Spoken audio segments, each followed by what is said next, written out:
அனைவருக்கும் வணக்கம். இந்த வீடியோவில் எதை பற்றி பார்க்க போகிறோன்னா, பசியின் உணவு கேட்டு வந்த சிவபெருமானுக்கு ஒரு பிடி உணவு கூட அளிக்காத மக்களை பற்றியும், எல்லாம் வல்ல சிவபெருமான் ஒரு பிடி உணவுக்காக ஏன் பிறரை நாடி வந்தார் என்பதையும், யாராவது ஒருத்தராவது ஈசனின் பசிக்கு உணவளித்தார்களா என்பதை பற்றியும் இந்த வீடியோவில் பார்க்க போகிறோம். இது கண் கலங்க வைக்கக்கூடிய ஒரு அழகான கதை. ஸ்கிப் பண்ணாமல் இந்த கதையை முழுசாக கேளுங்க. அதுக்கு முன்னாடி நம்ம சேனலை நீங்கள் இன்னும் சப்ஸ்கிரைப் பண்ணலன்னா மறக்காமல் சப்ஸ்கிரைப் பண்ணிடுங்க. வாங்க கதைக்குள்ளே போவோம். காசியில் இருக்கக்கூடிய சிவபெருமானுக்கு ஒரு ஆசை வந்துச்சு. அது என்னன்னா, நமக்கு இந்த மக்கள் பாலாலும் தேனாலும் அபிஷேகம் செய்கிறார்கள்.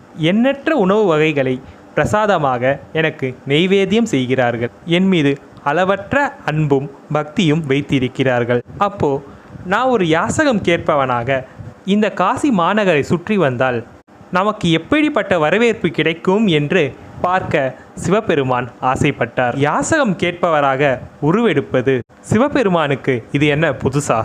அவர் பிச்சாண்டவர் தானே. எனவே உடனடியாக சிவபெருமான் ஒரு யாசகம் கேட்பவர் போல் வேடமணிந்து காசி மாநகரின் வீதிக்குள் நுழைகிறார். காலை முதல் மாலை வரை காசியில் உள்ள அனைத்து வீதிகளிலும் சிவபெருமான் யாசகம் கேட்டு திரிந்தார். எத்தனையோ குடிசைகளுக்கு சென்றார், எத்தனையோ கோட்டைகளுக்கு சென்றார், எத்தனையோ மாளிகைகளுக்கு சென்றார், எத்தனையோ ஞானிகளிடம் சென்றார், எத்தனையோ முனிவர்களிடம் சென்றார். ஆனால் சிவபெருமானுக்கு ஒரு பிடி உணவளிக்க கூட யாரும் தயாராக இல்லை. இந்த ஜெகத்திற்கே உணவளிப்பவள் அன்னபூரணி.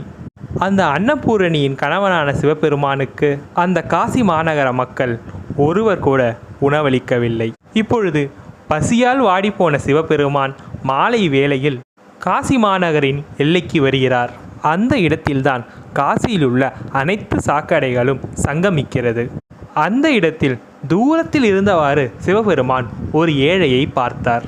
அந்த ஏழை ஒரு தொழுநோயாளி. அவனை சுற்றி 4 நாய்கள் அமர்ந்திருந்தது. அந்த ஏழையோட வேலை என்னன்னு பார்த்தா, காலை முதல் மாலை வரை காசி மாநகரில் எங்கெங்கெல்லாம் உணவு கிடைக்குமோ அங்கெல்லாம் அலைந்து திரிந்து தனக்கான உணவை கொண்டு வருவான். அப்படி கொண்டு வர உணவை அவன் 5 பங்கு வைப்பான். அவனை சுற்றி உக்காஞ்சிருக்க 4 நாய்களுக்கு 4 பங்கும், 5ஆவது பங்கு அவனுக்கும். அப்படி அந்த 4 நாய்களுக்கும் 4 பங்கை கொடுத்துட்டு அவனோட 5ஆவது பங்கை சாப்பிடலான்னு வாய் வரைக்கும் எடுத்துகிட்டு போகிறான். அப்போ அவன் முன்னாடி கை நீட்டின சிவபெருமான், ரொம்ப பசிக்குதுப்பா, கொஞ்சம் சாப்பாடு இருந்தா தான் சொன்னார். அப்போ அந்த ஏழை சிவபெருமானை ரொம்பவே ஆச்சரியமாக பார்த்துட்டு அவன் கையில் இருந்த மொத்த உணவையுமே சிவபெருமான்கிட்ட கொடுத்துட்டான். அதை பார்த்த சிவபெருமான் ஆடி போயிட்டாரு. எத்தனையோ செல்வந்தர்கள் வீட்டுக்கெல்லாம் சிவபெருமான் போனார். அங்கெல்லாம் ஒரு பிடி உணவு கூட சிவபெருமானுக்கு யாரும் தரலை. ஆனால் இவனுடைய மொத்த உணவே இவ்வளவு தான். அதை மொத்தமாகவே நம்மக்கிட்டே கொடுத்துட்டானே, இவங்கிட்ட நான் யாருன்ற உண்மையை சொல்லணும்னு சிவபெருமான் முடிவு பண்ணுறாரு. அந்த ஏழைக்கிட்ட போய் சிவபெருமான், நான் யாருன்னு தெரியுமா அப்படின்னு கேட்டார். அதை கேட்ட அந்த ஏழையோ, இப்போ இந்த விஷயம் ரொம்ப தேவையா? நானாவது பரவாயில்ல, காலையில் இருந்து தான் சாப்பிடலை, உன்னை பார்த்தா 10 நாள் சாப்பிடாத மாதிரி தெரியுது, முதல்ல சாப்பிடு, மீதி கதை அப்புறம் பேசிக்கலாம் அப்படின்னு அந்த ஏழை சொன்னான். அதை கேட்ட சிவபெருமான், இல்லை நான் உடனே சொல்லியே தீருவேன் அப்படின்னு சொன்னார். அதுக்கு அந்த ஏழை, உனக்கோ போக்கிடம் கிடையாது. யாரை பார்த்து? ஜெகத்தையே ஆளக்கூடிய சிவபெருமானுக்கு போக்கிடம் இல்லையாம். எனக்கும் போக்கிடம் கிடையாது. 2 பேரும் இங்கே தான் இருக்க போகிறோம், பொறுமையாக சாப்பிடு, மீதி விஷயத்த பொறுமையாக பேசிக்கலாம் அப்படின்னு அந்த ஏழை சொன்னான். அதை கேட்ட சிவபெருமான் அந்த ஏழை கொடுத்த உணவை அமிர்தத்தை ரசித்து உண்வது போல் சிவபெருமான் சாப்பிட்டார். முழு உணவையும் சிவபெருமான் சாப்பிட்ட பிறகு, இப்போவாது நான் யாருன்னு ஒன்றை சொல்லணும் அப்படின்னு அந்த ஏழைகிட்ட சிவபெருமான் சொன்னார். அதுக்கு அந்த ஏழை சிரிச்சுக்கிட்டே சொன்னான், பெருசாக என்ன சொல்லிட போற? நீ பரம்பொருள், இந்த காசி மாநகரில் கோவில் கொண்டுள்ள சிவபெருமான் நீ, சரிதானப்பா அப்படின்னு சிவபெருமானிடம் அந்த ஏழை கேட்டான். இதை கேட்டதும் சிவபெருமான் அதிர்ச்சி ஆயிட்டார். எவ்வளவோ பெரிய ஞானிகள் முனிவர்கள் முன்னாடியெல்லாம் நான் நடந்து போனேன், ஒருத்தர் கூட என்னை கண்டுபிடிக்கல. மகனே, நீ எப்படி என்னை கண்டுபிடிச்ச அப்படின்னு அந்த ஏழையை பார்த்து சிவபெருமான் கேட்டார். அதுக்கு அந்த ஏழை சொன்னா, இந்த ஊரில் ஒருத்தன் கூட என்னை மனுஷனாக பார்த்ததில்லை, என்னை பார்த்தாலே 10 அடி தள்ளி நிற்பானுங்க.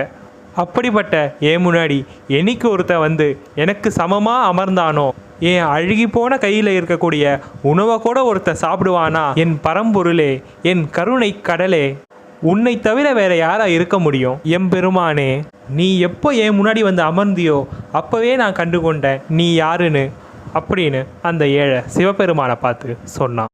அதை கேட்ட சிவபெருமான் அந்த ஏழையை கட்டி அணைத்து கொண்டார். சிவபெருமானே தொட்ட பிறகு அவர் மேனியில் ஒரு நோய் இருக்க முடியுமா? இத்தனை ஆண்டுகள் அவன் பட்ட கஷ்டம், துயரம், அவன் வடித்த கண்ணீர் அத்தனையும் அந்த ஒரு நொடியில் காணாமல் போனது. சிவபெருமான் அந்த பக்தரை பார்த்து சொன்னார், மகனே, நீ உணவு உண்பதற்கு முன் 4 உயிர்களுடைய பசியை போக்குகிறாயே, உன்னை விட சிறந்த வள்ளல் இந்த உலகில் இல்லை. நீ செய்த இந்த புண்ணியத்தினால் உன் திருக்கரத்தில் இருந்த உணவை உண்ணும் பாக்கியம் எனக்கு கிடைத்தது என்று சிவபெருமான் அந்த பக்தரை பார்த்து சொன்னார். எனவேதான் எப்பொழுதும் தானத்தில் சிறந்த தானம் அன்னதானமாக இருக்கிறது.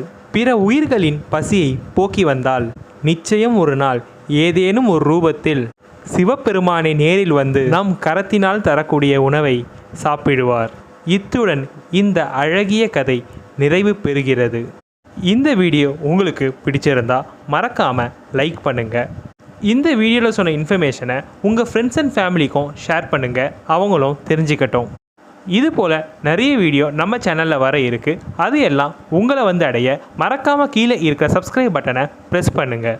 அது பக்கத்தில் இருக்க பெல் ஐக்கானை கிளிக் பண்ணிட்டீங்கன்னா நாங்கள் அப்லோட் பண்ணுற வீடியோ உங்களோட நோட்டிஃபிகேஷனில் வரும். அடுத்த வீடியோவில் சந்திப்போம். நன்றி, வணக்கம்.